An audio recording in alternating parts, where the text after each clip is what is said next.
Olá, é um prazer enorme receber você aqui. Eu sou a Kátia, facilitadora de Design Thinking e idealizadora da nossa maratona Inovando com Design Thinking. E durante todo esse evento eu vou te mostrar como se tornar referência em inovação na sua empresa através do Design Thinking.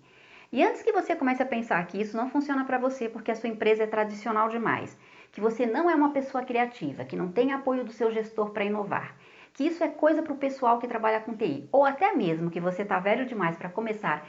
Antes que você acredite em todos esses mitos, eu quero dizer que sim, é possível você se tornar uma referência em inovação para sua empresa usando o Design Thinking. E eu te entendo, esse é um grande desafio e eu também acharia isso uma loucura se eu mesma não tivesse vivido tantos desafios desses e visto tantos profissionais fazerem isso. Profissionais que nunca pensaram em inovar ou que não se sentiam confiantes, criativos e preparados. Por isso eu posso te afirmar que sim, é possível. Olá, meu nome é Luiz Henrique. Olá, eu sou Elisa Moreira, sou facilitadora. Eu vim contar para vocês rapidinho um dos grandes ganhos que eu tive com o curso da Kátia. Eu cheguei no curso como uma curiosa, né? Queria saber um pouco mais sobre a ferramenta e acabei descobrindo uma forma de encontrar novas soluções, né, para problemas complexos, né, incluindo criatividade e inovação, que vai além do âmbito profissional, né?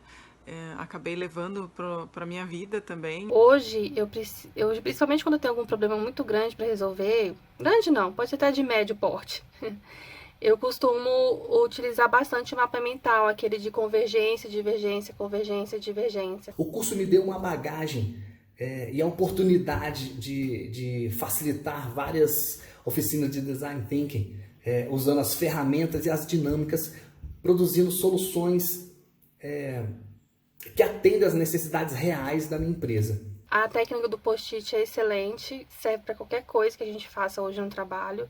Dá para você fazer no seu mundinho ali, pega uma cartolina e aí você está trabalhando em um assunto, em um determinado problema para resolver a médio prazo, que tem que ter envolvimento, envolve estratégias, mapeamento de risco, mapeamento de stakeholders, caminhos a seguir. Então, me ajuda bastante a ter esse mapa mental na cabeça, sabe? Do brainstorm você vai lá e lapida o brainstorm e separa aquilo que realmente tem foco no cliente.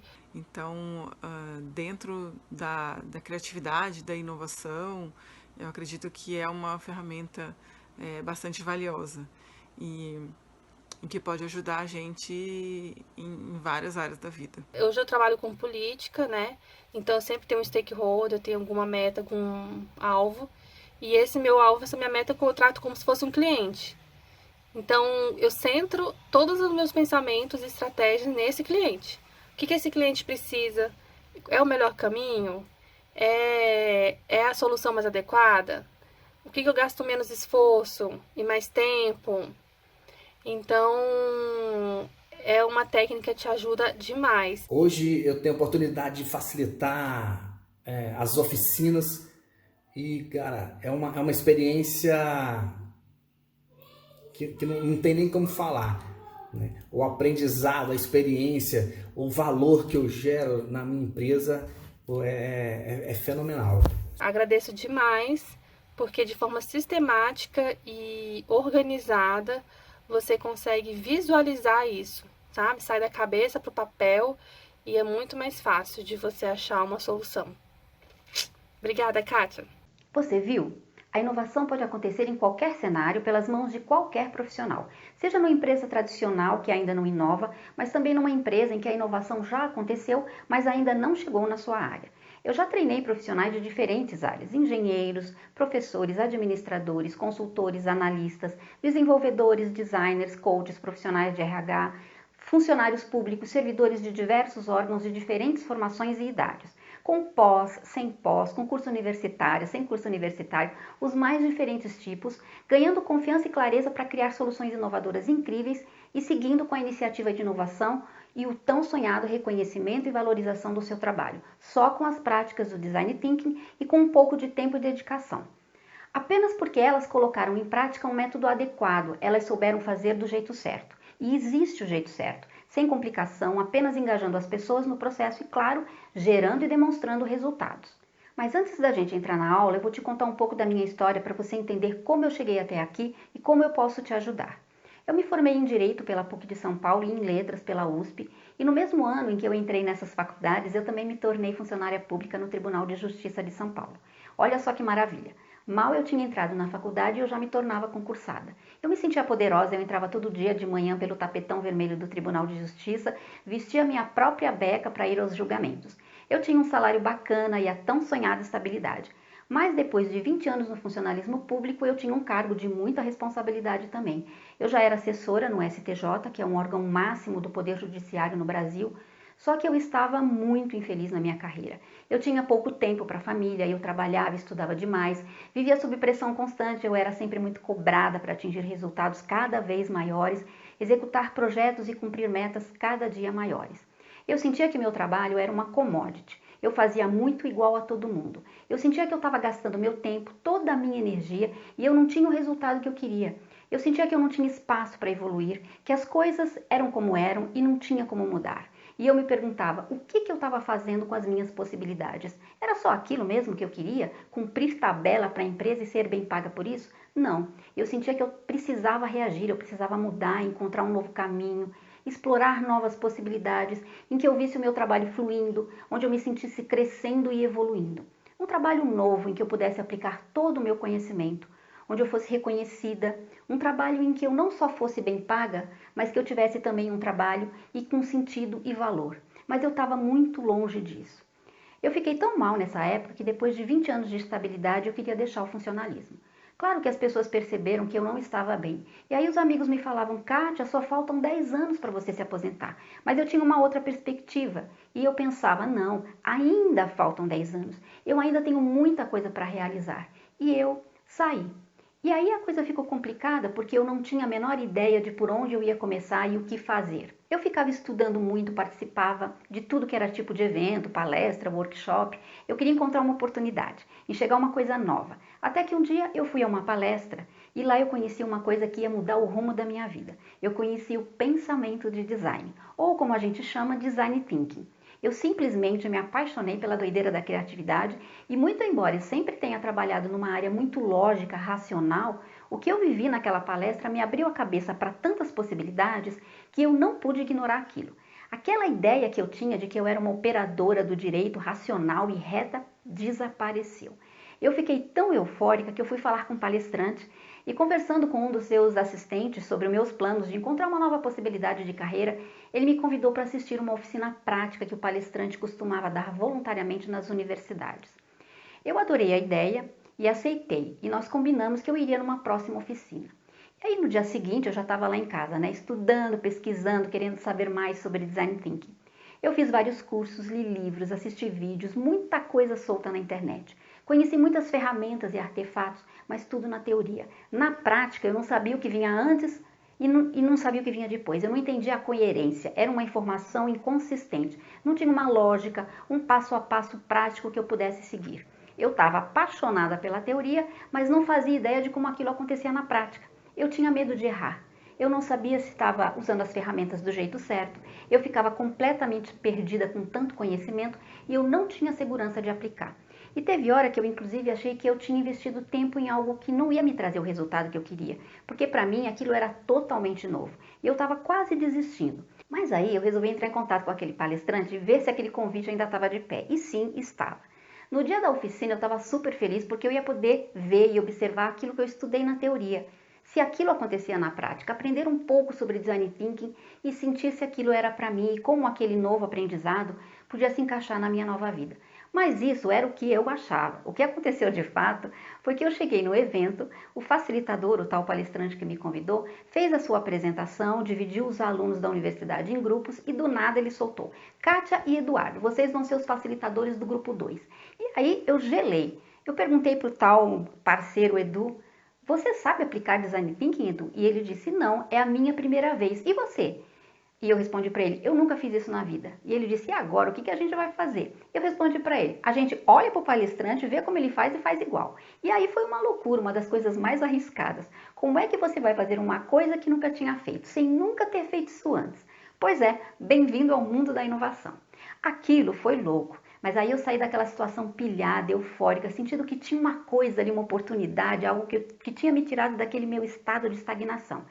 Tinha me tirado aquela sensação de o que eu vou fazer da minha vida. Como aquele palestrante precisava de voluntários para um grande projeto na empresa onde ele trabalhava e ele achou que eu e o Edu tínhamos nos saído muito bem, ele nos convidou para outras oficinas e depois outra, e eu e o Edu nos tornamos parceiros em muitas ocasiões nas oficinas desse palestrante, que mais tarde se tornou nosso mentor.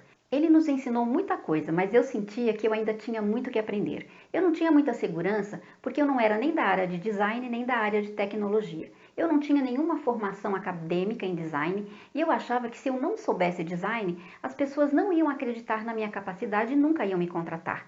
Sabe aquela síndrome de impostor? Pois é, eu sentia isso.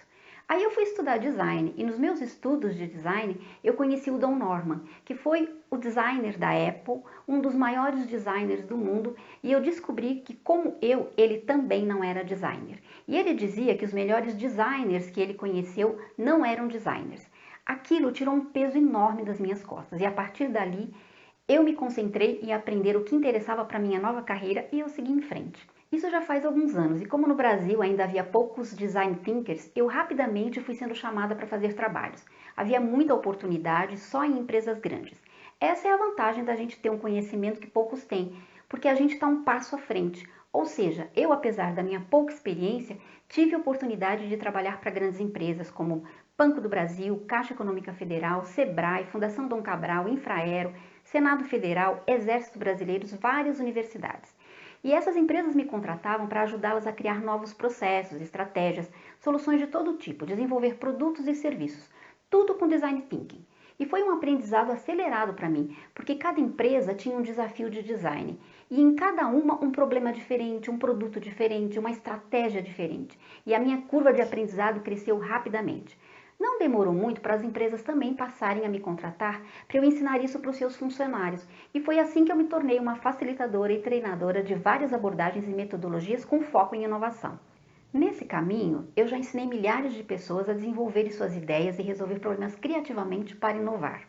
Só que eu vi ao longo desse tempo que fora das grandes empresas que inovam, existem muitas pessoas com conhecimento querendo participar desse processo de modernização das empresas, querendo passar pela experiência de inovar, mas não estão tendo oportunidade ou não estão sabendo como fazer. Por isso, ao invés de ensinar o meu método apenas dentro das grandes empresas, eu quis entregar esse conteúdo para que você também possa se beneficiar com esse aprendizado, utilizando o Design Thinking para criar soluções, produtos e serviços, melhorar os seus processos, ou seja, começar a inovar. E é por isso que eu estou aqui hoje, para te apresentar ao Design Thinking e te mostrar como utilizar isso aí na sua empresa para gerar inovação e te ajudar com isso não só a dar mais significado para o seu trabalho, mas também te trazer mais resultados como um profissional que sabe inovar e gerar resultados para a sua empresa. E eu vou te falar, se eu conseguir aprender, você consegue também. Com a diferença que você não vai precisar passar por toda a dificuldade que eu tive, porque eu vou te ensinar de um jeito simples, estruturado e bem descomplicado como fazer isso acontecer. Mesmo que você venha de uma empresa tradicional que ainda não inova, ou você esteja numa empresa que já inova, mas a inovação ainda não chegou em você, porque você é de uma área tradicional, ou ainda se você está numa empresa que já começou a inovar e te capturou para fazer parte desse processo, e você está sem direção. E aí calma, porque essa é a razão porque eu estou aqui hoje, ajudar o máximo de pessoas que eu puder. Bom, mas vamos começar que tem muita coisa boa para aprender.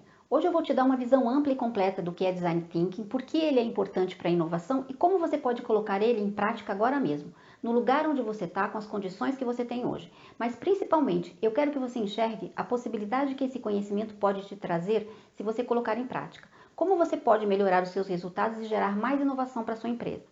Agora, na quarta-feira, a gente vai falar sobre os desafios das nossas primeiras oficinas de Design Thinking e de como colocar isso em prática. E vamos explorar também as possibilidades de como você pode melhorar os seus resultados e gerar mais inovação para a sua empresa, se reposicionando como um profissional que sabe inovar e com isso ganhar mais visibilidade na sua empresa.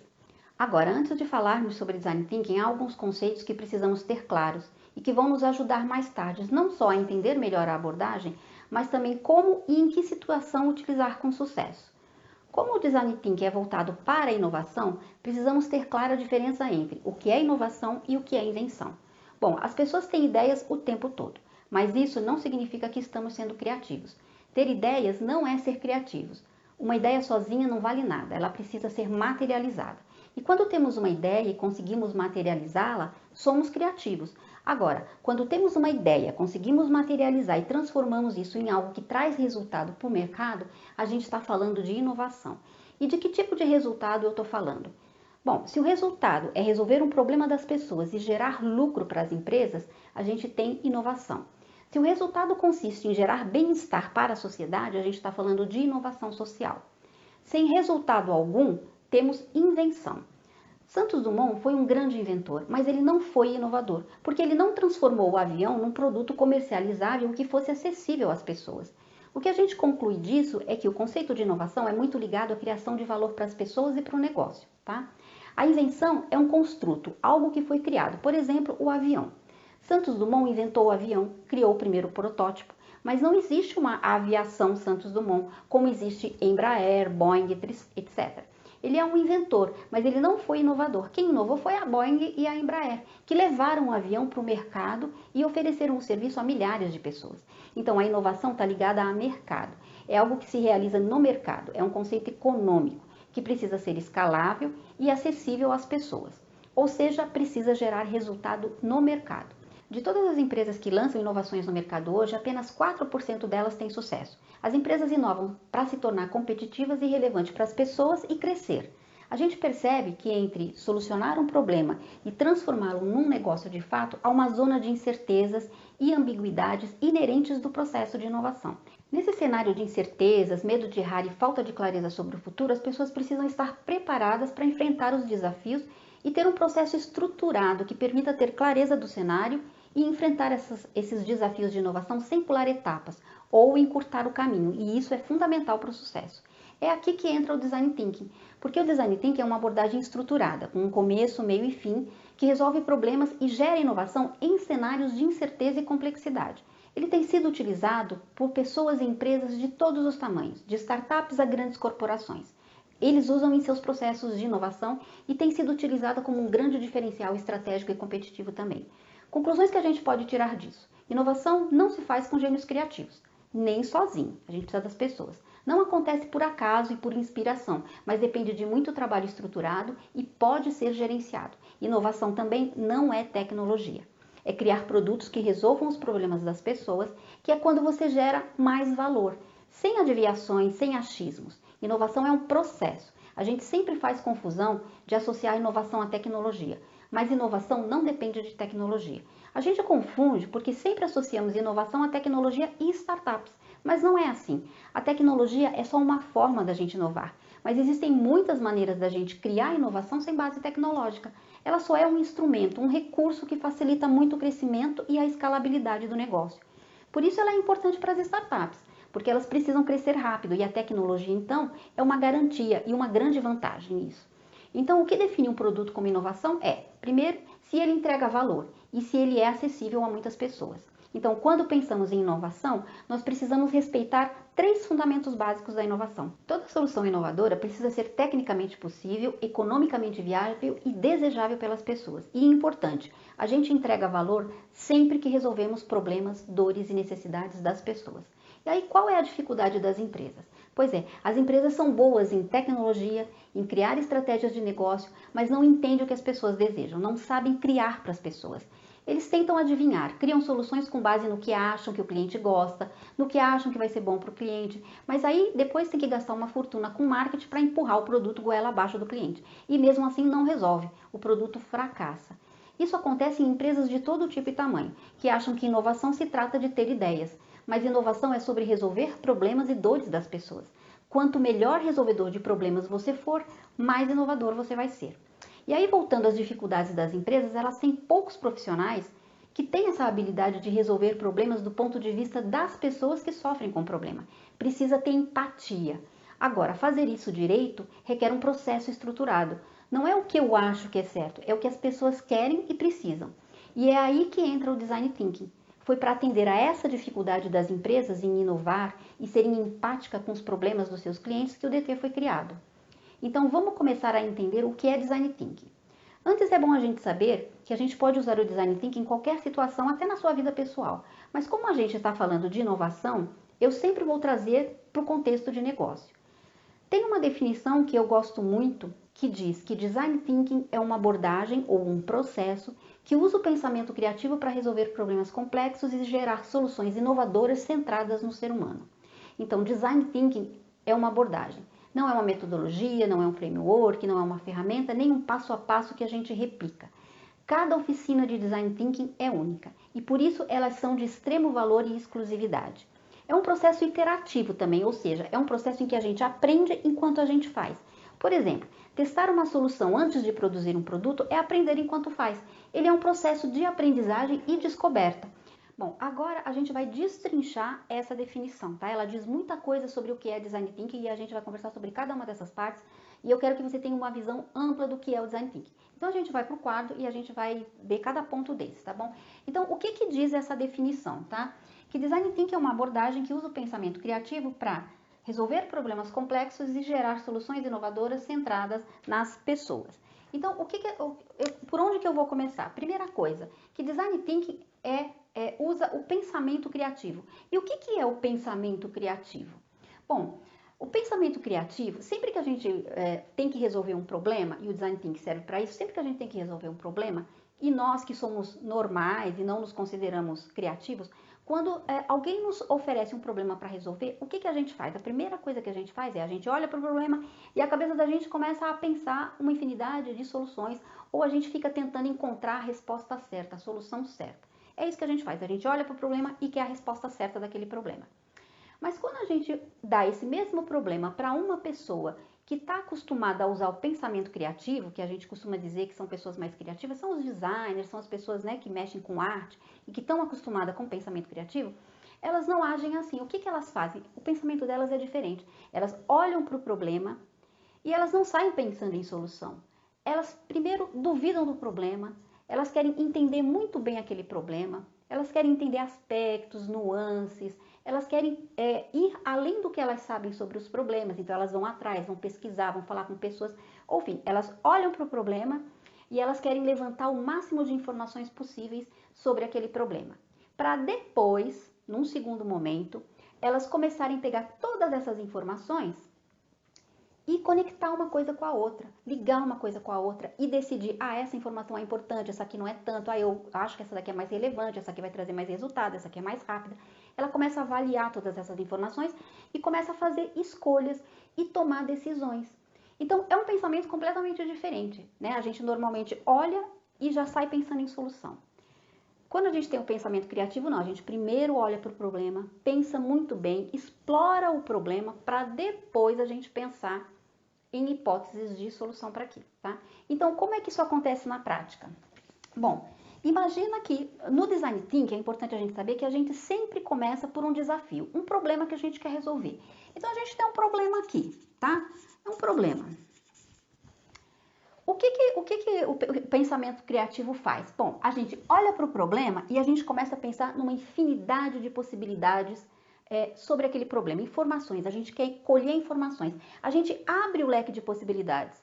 É o pensamento não linear. Quando a gente pensa no pensamento linear, que é o pensamento que já logo pensa em solução, o que a gente faz? A gente tem um problema e a gente pensa em solução imediatamente. Aqui não. Aqui a gente começa a abrir as possibilidades de informações sobre isso. Então, a gente abre as possibilidades. A gente abre a possibilidade. E aqui a gente, muitas soluções, muitos problemas. A gente levanta tudo que a gente precisa saber do problema. Aqui é o espaço que a gente quer entender muito bem o problema. Levanta a solução. Depois, o que a gente faz? Com tudo isso que a gente colheu, levantou, entendeu, a gente faz escolhas.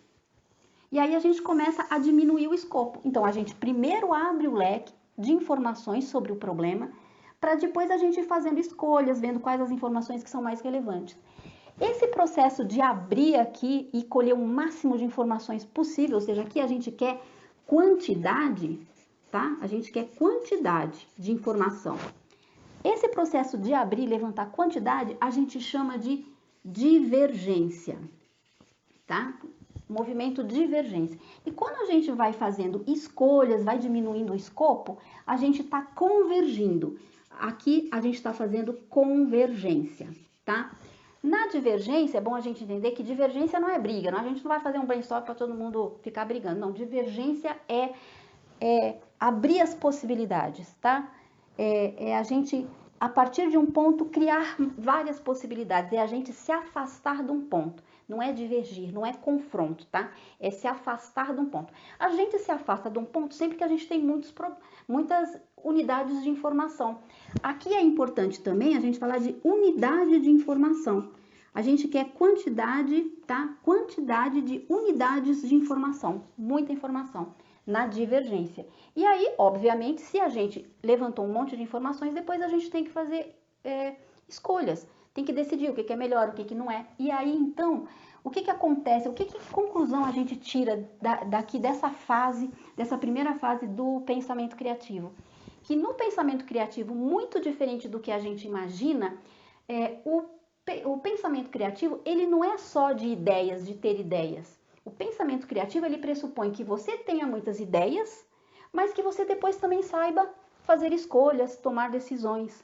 Então, no pensamento criativo, esse aqui é um esquema de pensamento criativo, pressupõe que a gente seja criativo na divergência. Então, quando a gente abre possibilidades, a gente é criativo. Quando a gente começa a fazer escolhas, conectar as coisas e decidir o que é mais relevante ou o que não é, a gente está sendo lógico.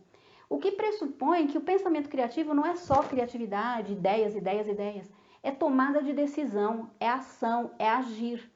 Então, o processo criativo, quando a gente está trabalhando com o processo criativo, a gente precisa das pessoas que são criativas, mas a gente também precisa ter no time pessoas que são pessoas que tomam decisão, que têm capacidade de tomar decisão, de fazer escolhas, de ser rápido em fazer escolhas. Por isso que no Design Thinking também a gente fala muito de times multidisciplinares, porque os times precisam ter pessoas que são criativas, tá? Que sabem gerar ideias, que são rápidos no gerar ideias, mas pessoas que sejam rápidas no tomar decisões e que nos ajudem, porque a gente criativo também, a gente não é, né? A gente quer ficar muito no mundo das ideias e não tem muita habilidade para lidar com ação, com fazer planejamento, e a gente precisa ter essas pessoas aqui. Então, aqui na divergência, a gente é criativo. Aqui, a gente é lógico, tá? Então, só para desfazer essa ideia de que pensamento criativo ou design thinking tem a ver com criatividade. Não tem a ver só com criatividade, tá? Bom, qual é a coisa mais importante aqui? Então, é a gente entender que esse momento é o momento da gente entender o problema. A gente está resolvendo, né? Quando a gente está falando que é uma abordagem que usa o pensamento criativo, a gente vai usar o pensamento criativo, então, desse mesmo jeitinho, tá? Porque o pensamento criativo é isso, é divergir e convergir. Você parte de um ponto, diverge e converge. Isso é o pensamento criativo.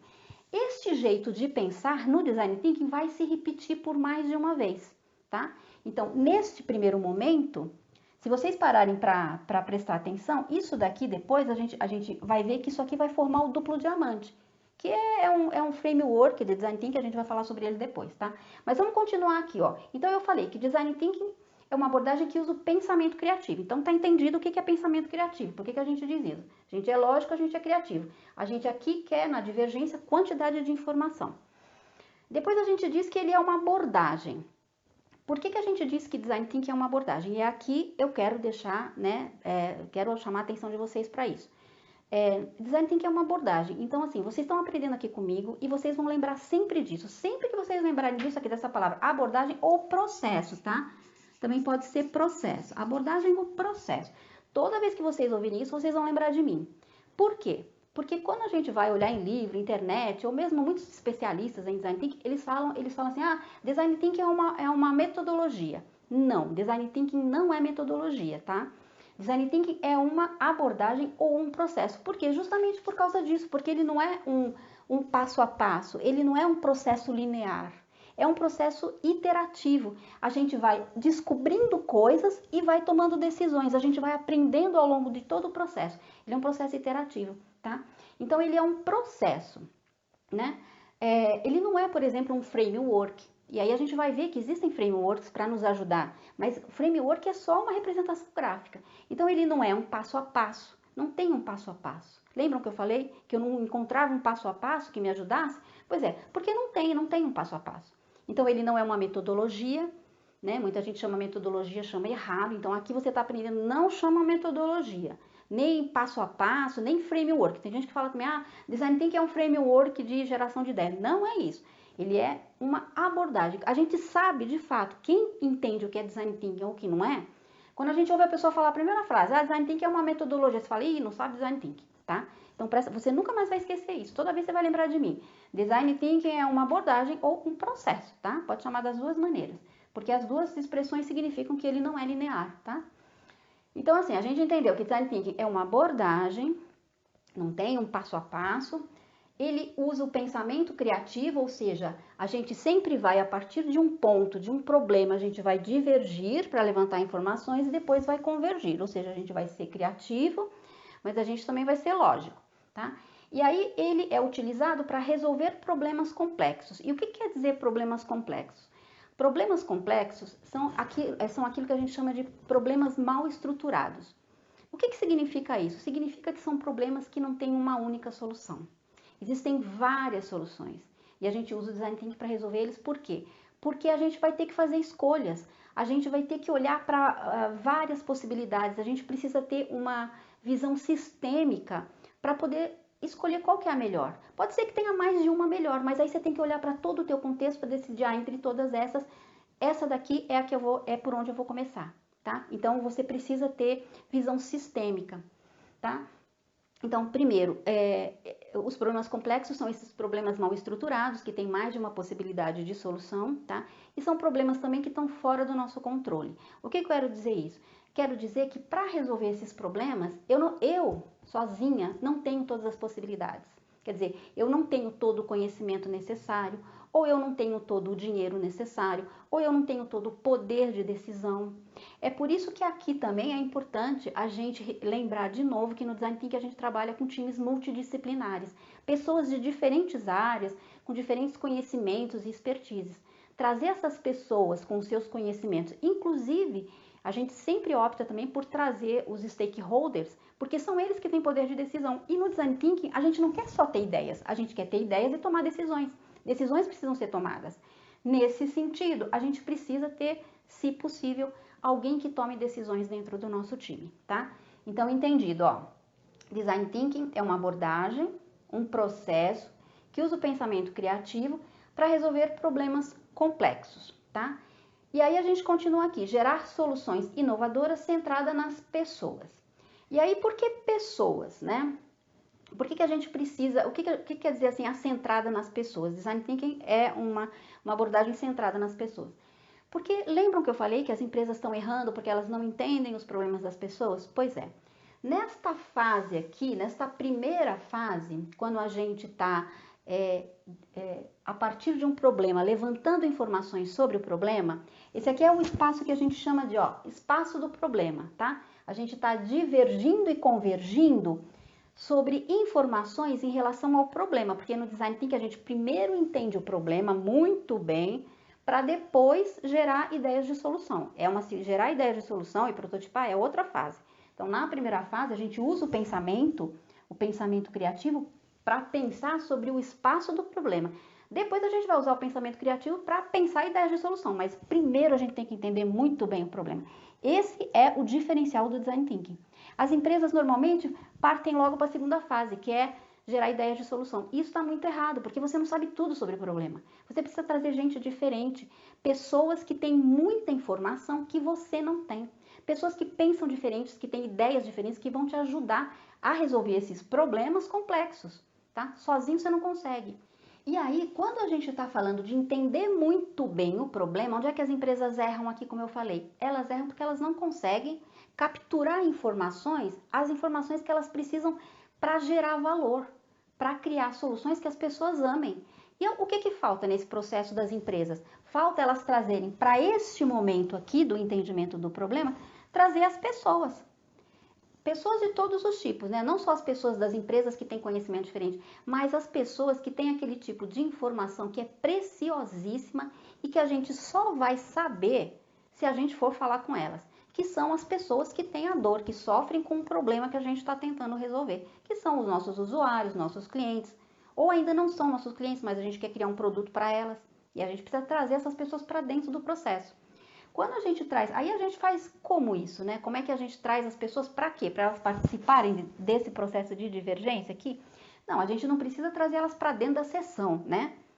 Pode trazer também, mas a gente não precisa trazer da sessão, mas a gente precisa ir até elas, colher as informações com elas. São informações que a gente não vai fazer a menor ideia de que são importantes, ou como são, como é que é o problema, o tamanho do problema. A gente não vai ter noção disso com exatidão se a gente não for falar com essas pessoas. Então a gente precisa conversar com as pessoas. Então a gente faz entrevista de todos os tipos. A gente faz entrevista por telefone, por Zoom, agora, né, que está na pandemia, a gente faz por Zoom, faz por todo tipo. Mas a gente vai a campo, observa a pessoa, marca entrevista com ela para conversar, para ela nos dar essas informações preciosas que a gente não tem dentro da nossa empresa. A gente não tem, tá? Então essa é a sacada do Design Thinking. É você trazer informações que as outras empresas não têm, a tua concorrência não tem, porque ela não foi falar com a pessoa, ela não sabe. E são essas informações que vão ajudar a gente a pensar em soluções que têm foco no problema da pessoa. Resolve muito o problema da pessoa que sofre com o problema, tá? Então é por isso que a gente diz que ele é centrado nas pessoas. E a gente traz, só que assim, uma coisa importante, quando a gente vai falar com as pessoas aqui na fase do entendimento do problema, que a gente traz as pessoas que sofrem com a dor para dentro do processo, né? A gente colhe essas informações das pessoas, mas a gente, quando vai conversar com elas, isso é um erro também que as pessoas cometem, a gente não vai perguntar para ela sobre que solução ela quer, para a gente saber qual é a solução dela, que ela quer, que é boa para ela. A gente não pergunta isso, a gente pergunta para ela sobre o problema. Primeiro porque aqui é o espaço do problema, então a gente quer trazer informações sobre o problema, detalhes do problema. Primeiro por causa disso. Segundo, porque se ela soubesse alguma coisa sobre a solução, ela mesma tentava resolver. Ela não sabe. As informações que a gente quer, que ela tem, que são importantes para a gente, são as informações sobre o problema. Tudo aqui gira em torno do problema, tá? E até porque criar a solução é responsabilidade nossa, nós designers, tá? A responsabilidade, as respostas não estão com a pessoa. Ela tem detalhes do problema. A solução é responsabilidade nossa. Somos nós, como designers, que vamos trabalhar em cima dessas informações para criar a solução boa para ela. Ela não sabe, então não adianta a gente perguntar isso para ela, tá bom? Então é isso. Esse é o espaço do problema, tá? Então o que a gente quer no espaço do problema? A gente quer quantidade de informações, muitas unidades de informação. Por que a gente quer muitas unidades de informação? Porque quanto mais informações a gente tiver aqui, melhores vão ser as ideias que a gente vai gerar depois. E aí tem uma coisa também importante. Como eu falei para vocês que a gente vai trazer as pessoas, né, que é importante o conhecimento que todas as pessoas têm aqui, a gente traz as pessoas, a gente precisa entender as pessoas que sofrem com a dor e com as necessidades, é extremamente importante a gente ser empático. Ou seja, a gente entender o problema do outro do ponto de vista do outro. Não significa que a gente vá se colocar no lugar dele. Isso aí é bobagem a gente ficar falando isso, tá? É humanamente impossível. O que a gente tem que ter é a perspectiva de que a gente tem que se aproximar ao máximo da perspectiva dele do problema. Por isso que a gente precisa entender muito bem como é que ele olha esse problema, como é que ele sente, qual que é a dimensão desse problema para ele. A gente quer se aproximar, a gente usa a empatia para se aproximar da perspectiva dele, do jeito como ele sente e pensa, tá? Então, empatia não é uma coisa muito complicada, é só você tentar deixar de lado as suas crenças, as coisas que você pensa, o que você acha sobre o problema, deixa tudo, esvazia sua mente, deixa isso tudo de fora e foca em se aproximar da perspectiva dele, tá? Então, empatia aqui, ó, empatia é o valor mais importante quando a gente quer entender as pessoas, tá? Usar da empatia o tempo todo. Agora, qual é este momento que a gente mergulha no problema para entender muito bem o problema sobre o ponto de vista das pessoas? Esta fase aqui a gente chama de imersão, tá? Imersão. Essa é a fase da imersão no Design Thinking. É a primeira fase. Por que chama imersão? Porque a gente mergulha no problema, né, para entender o ponto de vista das pessoas, para entender, para levantar muitas informações sobre o problema. Agora, como eu já disse também, não adianta só a gente entender muito bem do problema, a gente precisa colher todas essas informações, mas depois a gente precisa saber o que faz com elas, né? O que a gente faz com essas informações. Então, assim, nesse momento a gente usa a primeira fase, que é o espaço do problema, a gente chama de imersão. O valor mais importante aqui é a empatia, que é porque a gente tem que entender o ponto de vista da outra pessoa. A gente usa muito a empatia. Agora, a gente precisa ir para o outro nível, que é o quê? Que é pegar todas essas informações que a gente tem sobre o problema e aí sim começar a pensar em solução. E aí, de novo, a gente repete este processo criativo que eu falei aqui, né, de divergir e convergir, a gente repete ele de novo para gerar ideias de solução. E aí, então, a gente sai do espaço do problema e a gente vai para o espaço da solução. Só que aqui a gente gerou muitas ideias, né? Aqui a gente levantou muitas informações. E a gente tem muitas informações. Então, o que a gente precisa observar aqui? Às vezes, quando a gente começa a mergulhar no problema, a gente começa a entender que esse problema é muito grande. Ele é muito maior do que o que a gente imaginava. Quando a gente começa a explorar, a gente se depara com isso. Esse problema, ele toma uma dimensão que vai muito além do que a gente é capaz, ou a nossa empresa é capaz de resolver. Às vezes, uma parte do problema não diz respeito ao que a sua empresa faz, diz respeito ao que outras empresas fazem. E aí, essa parte do problema, outras empresas vão resolver. Então, a gente precisa, de tudo que a gente levantou sobre o problema, a gente precisa dar uma enquadrada nele para o nosso contexto. A gente vai escolher a parte do problema que a gente pode mexer, que a gente pode resolver, tá? Por isso que a gente aqui converge. Quando a gente for convergir, a gente faz justamente isso. A gente pega todas essas informações aqui, ó, dessa primeira fase da imersão, que é a divergência, a gente começa a colocar ela dentro de um contexto que é o contexto da nossa empresa. Ou seja, quando a gente for convergir, a gente vai começar a escolher as informações que se encaixam mais com o tipo de enquadramento que a gente vai dar para o problema. Então, aqui a gente enquadra o problema na convergência para chegar a um ponto do problema, a um ponto de vista, que a gente chama de ponto de vista do problema, tá? Então, esse aqui é o ponto de vista. É o jeito como nós, na nossa empresa, olhamos para o problema, tá? Isso aqui é o ponto de vista, é o nosso ponto de vista sobre o problema. É o que a gente pode fazer, é como a gente pode resolver. Enfim, é o ponto de vista. A gente define o nosso ponto de vista com o nosso time. A partir do problema. Agora, o problema já não é mais esse aqui, que a gente viu no começo. A gente descobriu muito mais coisas sobre o problema e descobriu um ponto de vista que é o jeito como a gente pode resolver, como a gente pode olhar para o problema.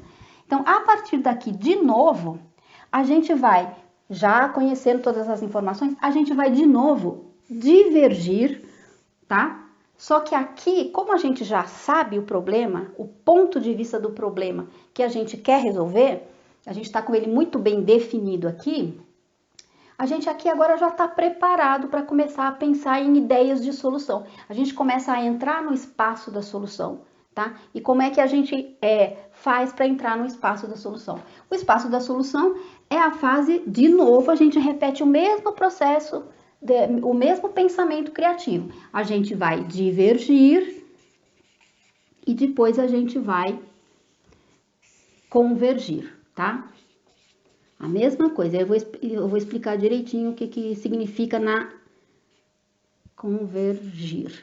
O que significa o divergir e o convergir na ideação. Então, aqui a partir daqui, a gente já não vai mais pensar em problema. E uma coisa também que eu quero lembrar, quando a gente está no espaço do problema, aqui levantando as informações, a gente tem que tomar bastante cuidado com as pessoas que estão aqui. Porque a maioria delas não está acostumada com pensamento criativo. Então, sempre que elas estão trazendo as informações, estão falando, geralmente elas estão pensando em solução, porque é como o cérebro das pessoas normalmente pensa. Então, a gente sempre tem que prestar atenção se aqui, as informações que você está colocando aqui não são informações sobre solução. Aqui é só sobre o problema. A gente sempre tem que olhar porque as pessoas estão falando e estão pensando e olhar, não, isso aí que você está falando é solução. É depois. Aqui a gente está falando sobre o problema. Aqui é foco no problema, tá? Ó, foco no problema. Tá? Então, quando a gente está facilitando, a gente tem que ter essa preocupação, tá? De trazer as pessoas para o espaço do problema. Nada de pensar em solução aqui. A gente tem que vigiar as pessoas nesse ponto porque elas têm esse hábito, tá? Então, a gente definiu o problema, tá? E agora então a gente vai aí sim deixar as pessoas pensarem em infinitas possibilidades de solução. O problema é que aqui a gente quer qualidade de informação, qualidade de ideias, tá? A gente quer quantidade, obviamente, a gente também quer quantidade, mas a gente também quer qualidade, tá? Qualidade de informação. A gente vai atingir essa qualidade, quer dizer, a gente vai ter ideias melhores aqui se a gente fez esse processo aqui muito bem. Quanto mais a gente explorou o espaço do problema, mais a gente vai saber e mais ideias a gente vai ter, quer dizer, ideias de mais qualidade. Por isso que esse problema aqui, esse espaço aqui tem que ser muito bem explorado. Normalmente, a gente usa mais tempo explorando o problema e menos tempo pensando em solução, tá? É porque a solução, depois que você já entendeu, é o que a gente gasta mais tempo, a parte mais trabalhosa é você falar com as pessoas, entender o problema, juntar todo mundo para pensar no problema. É a fase mais trabalhosa, mais demorada. Depois aqui não, aqui você faz uma ideação, né, um momento de ideação, para as pessoas então divergirem. Então na divergência elas vão ser criativas, como eu falei, né? Ela vai ser criativa e a gente vai gerar muitas ideias de solução, vai usar ferramentas para gerar muitas ideias de solução e depois a gente vai fazer o movimento de novo convergir. E o que é convergir aqui no espaço da solução? É a gente, depois que a gente gerou muitas ideias, né, de ideias de solução com o nosso time, a gente usa ferramentas para gerar ideias, ter ideias, a gente explora a criatividade das pessoas, aqui é a criatividade máxima. Ali na solução nem tanto, lá a gente está mais preocupado em entender, a gente usa a criatividade no espaço do problema, a gente usa a criatividade para entender, para explorar. Aqui não, aqui é para trabalhar a solução, é ter ideias, e aí tem algumas regras muito importantes, né? Só que é bom a gente entender primeiro que o processo criativo que se repete aqui nessa fase é a gente diverge para ter muitas ideias, ideias as mais malucas possíveis, e depois a gente converge para criar planos de materialização das ideias. Então, no primeiro momento, a gente tem as ideias, todas as ideias possíveis, mas no segundo momento, a gente quer materializar isso de alguma maneira para validar e testar essas ideias, para ver como é que se essas ideias todas que a gente está tendo, se elas realmente são palpáveis, elas têm valor para as pessoas, e aí a gente então faz protótipos. Então, aqui, na primeira fase, a gente é criativo.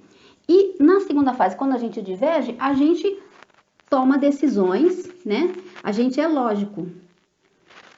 A gente toma decisões. Aqui a gente está sendo lógico. A gente materializa, tá? A gente materializa, a gente faz planos, protótipos, tá? Tudo isso a gente faz aqui. Só que aí, olha só. No momento que a gente é criativo, que a gente está gerando muitas ideias, a gente chama essa partezinha aqui do espaço da solução de ideação, tá? Ideação. Por que ideação? Porque você vai idear, você vai criar muitas coisas. E esta fase aqui a gente chama de prototipagem. Prototipagem. Por quê? Porque você vai criar possibilidades de materialização dessas ideias aqui. Daqui para lá, obviamente, a gente faz alguns exercícios para a gente selecionar as melhores ideias, para a gente entender as melhores ideias. E aí, quando a gente sai dessa fase de ideação, antes da gente chegar no protótipo, a gente tem algumas possibilidades. Quer dizer, nessa fase do espaço da solução, a gente não tem um protótipo, a gente não busca um protótipo. A gente cria várias possibilidades de protótipo, tá? E aí, assim, normalmente a gente divide em times, cada time faz um protótipo. Por quê? Porque a gente quer testar várias possibilidades. Lembram que eu disse que um problema complexo, ele não tem uma única solução? Então, na hora de prototipar, a gente não pode esperar ter um único protótipo. Então, via de regra, a gente tem mais de um protótipo. E aí o time aprende com os vários tipos de protótipos, vários tipos de solução que foram implementadas, né? Que foram materializadas. E aí, desses protótipos, aí sim, a gente vai testar todos eles e a gente vai chegar aqui a um protótipo. Aquele que pode ser depois que você aprendeu com todos os protótipos, você chega a um protótipo que é o ideal, que é o que serve melhor como solução, tá? Então é isso. Aqui a gente tem a ideação, né? Aqui a prototipagem. Na ideação, essa fase de ideação é a fase que as pessoas mais gostam, porque é a fase de geração de ideias. Quer dizer, as pessoas mais gostam, assim, os criativos mais gostam, né? E os que não se sentem criativos é a fase que eles menos gostam, porque eles acham que eles não têm muito o que contribuir, porque eles não são criativos. E aí nós, como facilitadores, temos que fazer o papel de quê? De estimular as pessoas, né? Porque aqui a gente precisa do máximo de ideias, a gente precisa fazer as pessoas compreenderem a importância da participação delas, independente delas serem lógicas ou criativas, elas precisam dar o melhor de si. Então a gente usa as ferramentas que a gente usa na ideação, os recursos, né, as técnicas que a gente usa, são sempre para fazer as pessoas trazerem à tona o seu conhecimento, as suas ideias, né? Mas também para dar segurança para as pessoas, para criar um espaço tranquilo para as pessoas se sentirem confiantes e terem confiança nas outras, umas nas outras. Então aqui a gente fala muito em cocriação. Por quê? Porque a gente vai cocriar juntos. As pessoas vão trabalhar juntos. Então é super importante que esse time multidisciplinar, ele nessa fase da ideação, ele esteja já trabalhando junto e pensando junto. Isso ajuda muito quando a gente trabalha esse processo todo. Quando a gente está aqui nesse espaço do entendimento do problema, acontece uma coisa muito bacana, que muito embora as pessoas sejam de áreas diferentes, e né, umas mais criativas, outras menos, a gente vai criando um ambiente de aprendizagem conjunta e a gente vai criando um propósito comum entre elas, que é resolver o problema. Então, a gente constrói esse propósito conjunto e isso ajuda quando a gente estiver na fase da ideação, as pessoas já estarem mais preparadas para este momento de co-criar soluções. Então, aqui a gente consegue, por exemplo, fazer com que as pessoas entendam que não existem ideias melhores ou piores, ideias mais importantes ou menos importantes, que um é mais criativo, outro é menos criativo. Não, a gente já resolveu várias dessas barreiras. E aí a pessoa já está preparada para co-criar. Por isso que é importante a gente não pular etapas. Porque se você não fez esse trabalho antes, quando você junta os times aqui para co-criar, vem cada um de um lado com uma mentalidade, e aí o que acontece? Briga, briga, briga. É tipo, aquela pessoa ali só tem ideia besta. E não tem isso. Na ideação, a gente tem que garantir que todo mundo participe e que as ideias sejam respeitadas. A gente tem que dizer não ao não, tá? A pessoa fala, não, que ideia boba, não, isso não. Não tem. Tudo é importante, tudo é válido e tudo vai ser aproveitado em algum momento lá para frente, tá? Então, essa é a importância da ideação, tá? Da gente manter esse ambiente seguro, produtivo, todo mundo se sentindo confiante como um time em direção a um propósito comum que é resolver o problema. Então aqui, a gente diverge então na ideação para gerar muitas ideias de solução. A gente está no espaço da solução. Depois que a gente fez tudo isso, criou, o time gerou muitas ideias malucas, aí a gente vai começar a trabalhar para tomar decisões, fazer planos, tipo, como é que a gente vai, que ideias a gente tem, que possibilidades de ideias a gente tem. E aí a gente começa a construir os protótipos. E aí, protótipos, quando a gente está falando aqui, nessa fase de que você acabou de sair da ideação, onde você gerou ideias e aí você vai prototipar, a gente não está falando de protótipos tipo, construir um equipamento, construir um site, não, a gente não está falando disso, a gente está falando de protótipos simples. Aquele que a gente chama de protótipo sujo. Ele é barato e é rápido. Esse protótipo aqui, a finalidade dele é da gente demonstrar, são protótipos para demonstrar um conceito de ideia, tá? Não é MVP. MVP, quando a gente cria MVP, a gente está falando de uma outra fase, a gente está lá na fase de desenvolvimento do produto, já quando você já está construindo o produto. Aqui não, aqui a gente ainda está mexendo com as ideias, tá? Então a gente constrói protótipo aqui para aprender, tá? A gente está tentando validar se essa nossa ideia ela realmente tem valor para as pessoas. O que as pessoas acham? Então a gente cria protótipos para aprender.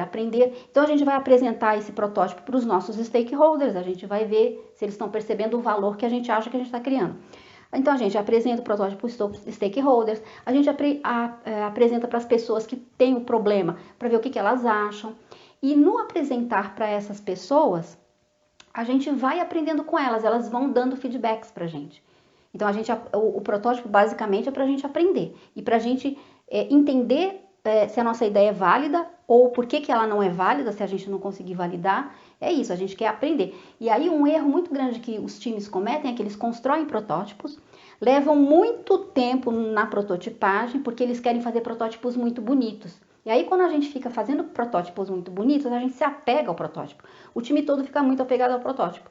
E aí o que acontece? Quando você leva para validar, você quer validar o protótipo, aquela coisa linda que você fez. Você esquece que você está ali para checar se aquela ideia que está por trás do protótipo tem valor para as pessoas. É um erro básico, tá? Então, assim, a gente, quanto mais simples, mais básico for o protótipo, melhor.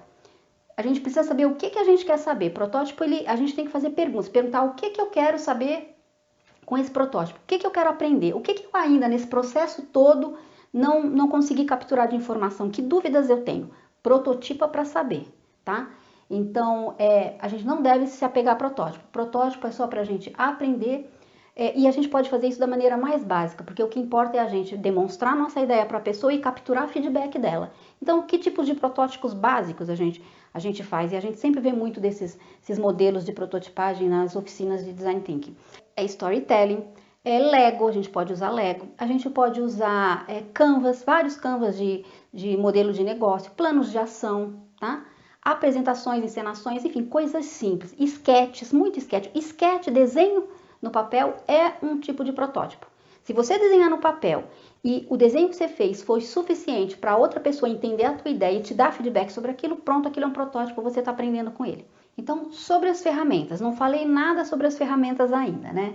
Mas assim, a primeira coisa que eu quero que vocês entendam é que ferramentas são só ferramentas. Se você entender todo esse processo, independente da ferramenta que você conheça, você vai saber exatamente que ferramenta é melhor para que momento do Design Thinking, tá? Então, eu vou falar sobre algumas ferramentas aqui, mas eu não quero que vocês se prendam a ferramentas. Existem muitas ferramentas, existem aquelas que eu mais uso. Eu não sou preocupada de ficar aprendendo milhões de ferramentas, não.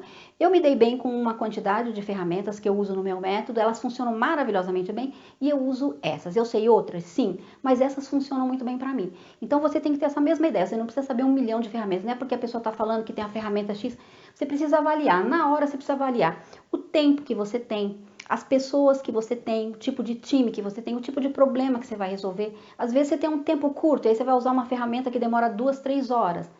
Pronto, você já perdeu, né? Então, a gente tem que ir adequando as nossas ferramentas ao tempo que a gente tem, ao time e a dimensão do problema que a gente vai resolver.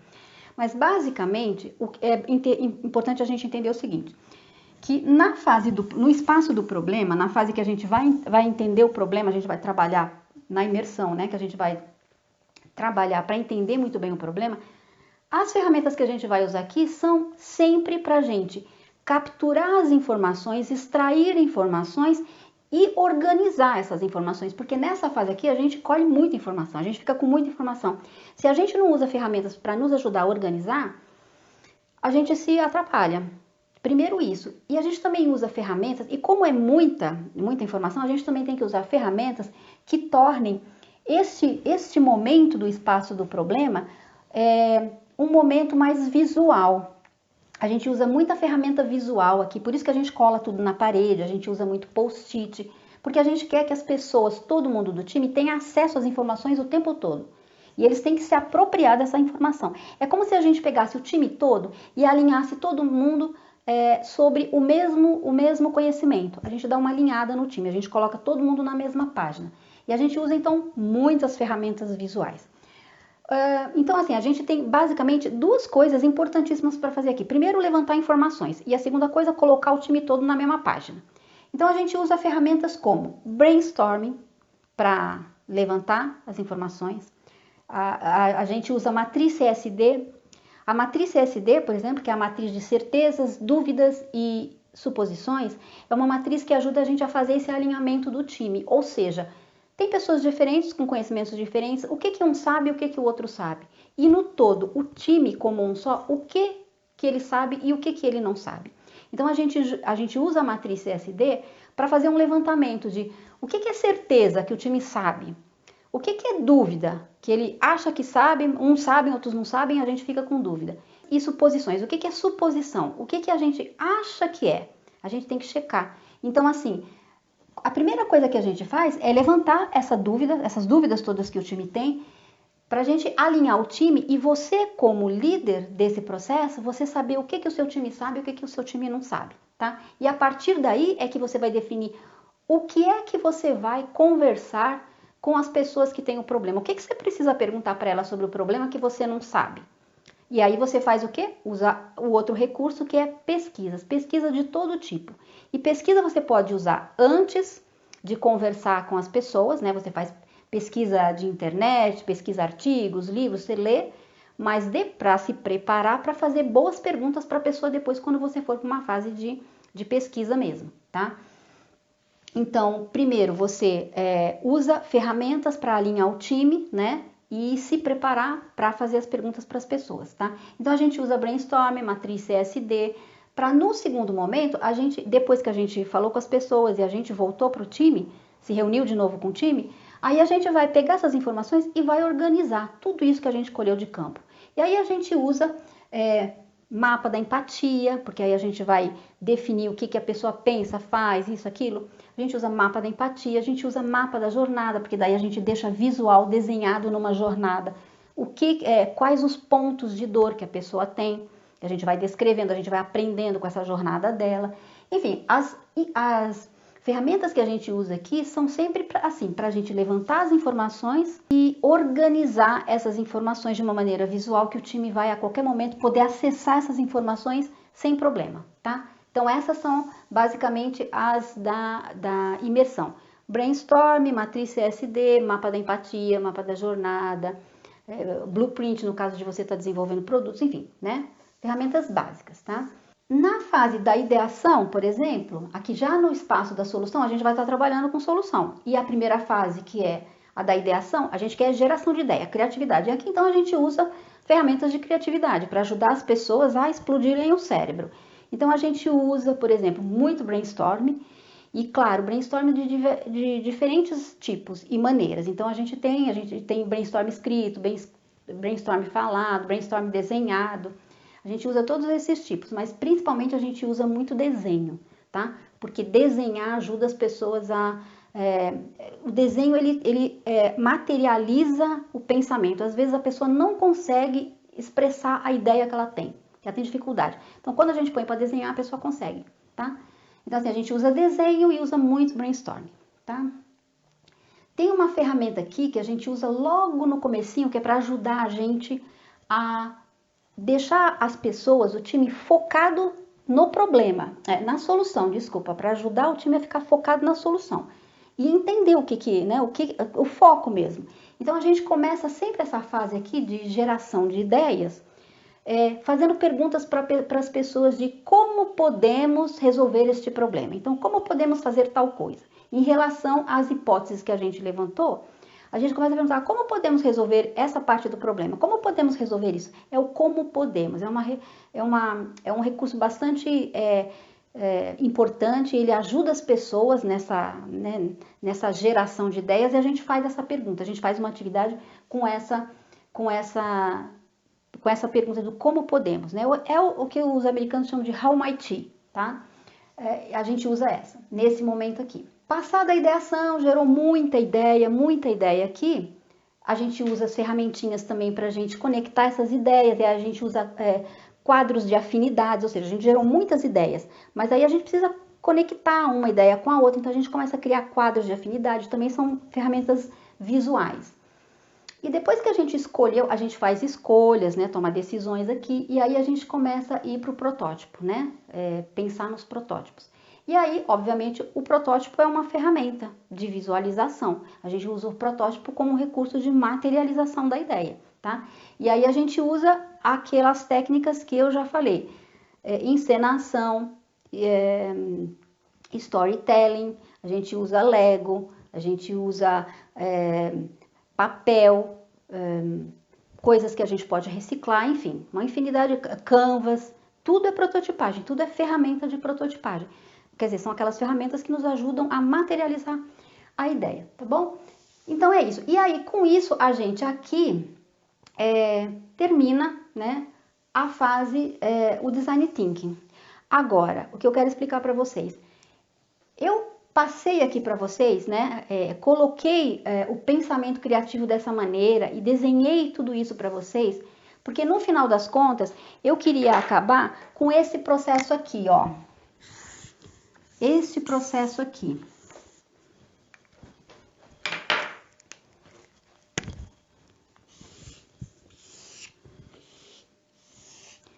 Talvez alguns de vocês já tenham visto isso, talvez alguns, talvez não. Isto daqui se chama duplo diamante. E o que é o duplo diamante? Duplo diamante é só... Não esqueçam isso, tá? Lembrem da Kátia toda vez que vocês ouvirem falar de duplo diamante. Todo mundo fala que Design Thinking é duplo diamante. Não. Duplo diamante é só uma representação gráfica, exatamente como eu fiz aqui, é um desenho, é uma representação gráfica para explicar o processo de Design Thinking. E explicar o processo do Design Thinking do jeito que ele é aplicado na consultoria que criou esse duplo diamante. É uma consultoria do Reino Unido, ela se chama Design Council, ela só trabalha para o Reino Unido, para o governo do Reino Unido, é uma mega consultoria, mas eles criaram este jeito deles de aplicar o Design Thinking, que nada mais é do que o processo criativo, que eu falei, lembra? O processo criativo, mas eles usam desse jeito. Existem outras maneiras. A Universidade de Stanford, por exemplo, usa 5 desses processos. Ela roda o processo criativo 5 vezes, cada um com uma finalidade, tá? Mas aqui, esse duplo diamante, como ele, no original, depois vocês podem até procurar na internet, no original ele é muito colorido, ele é muito bonito, ele popularizou muito, né? E as pessoas confundem o duplo diamante com a definição de Design Thinking, e não tem nada a ver. Design Thinking é uma abordagem, um processo que usa o pensamento criativo para resolver problemas complexos, gerar soluções inovadoras centradas nas pessoas. A gente viu que tudo isso está aqui, a gente falou sobre cada uma dessas partezinhas da nossa definição, a gente viu tudo aqui, Isso aqui não passa de um desenho. O que acontece no Design Thinking é a oficina, é o que acontece lá, na prática. Por isso que quando a gente lê muito sobre Design Thinking, a gente não entende, porque é muita ferramenta, muita coisa, porque é mesmo. Mas você precisa entender isso que eu te expliquei, que ele parte do pensamento criativo, você precisa reproduzir o pensamento criativo, para entender o problema, para gerar ideias de solução, depois para criar protótipos. Como você vai fazer isso? Você pode fazer isso 2 vezes, 3 vezes, se organizar do jeito que você quiser. Quando você aprende a usar as ferramentas e aprende, tem isso em mente, tá? Que depois que você diverge para levantar informações, você tem que convergir para selecionar, aí sim você entende o pensamento criativo e você pode fazer de maneiras diferentes também, não precisa seguir este modelo. Este aqui é o melhor de todos, ele é mais didático, né? É o mais conhecido, por isso eu trouxe esse aqui para vocês, tá bom? Então é isso. No final das contas, no final deste processo, é garantido que você tem inovação lá na ponta. Por quê? Porque você entendeu muito bem do problema, você trouxe as pessoas para pensar junto com você. Então, se você está fazendo isso dentro da sua empresa e você chama pessoas de diferentes áreas, você vai ter o apoio dessas pessoas. Então, é muito mais fácil depois você conseguir um investimento, você conseguir o apoio de gestores, porque você trouxe as pessoas para cá. Quando as pessoas vêm para dentro do processo com você e participam de tudo isso e elas enxergam o propósito disso e tomam decisões com você, elas compram a ideia, elas viram donas da ideia. E aí, conseguir apoio é super fácil, tá? Então é isso, era isso que eu queria deixar aqui para vocês. Uma coisa que eu esqueci, mas que eu já vou complementar aqui. Nesta fase do problema, eu falei para vocês que o valor máximo é o da empatia, né? Por quê? Porque a gente quer todo mundo entendendo o problema, do ponto de vista da pessoa que tem um problema. Na ideação, a gente quer o time todo criando muitas ideias, trabalhando junto e co-criando. Então, o valor mais importante aqui é a colaboração, tá? É a colaboração. Na ideação, tá? É a colaboração. E na prototipagem é a experimentação.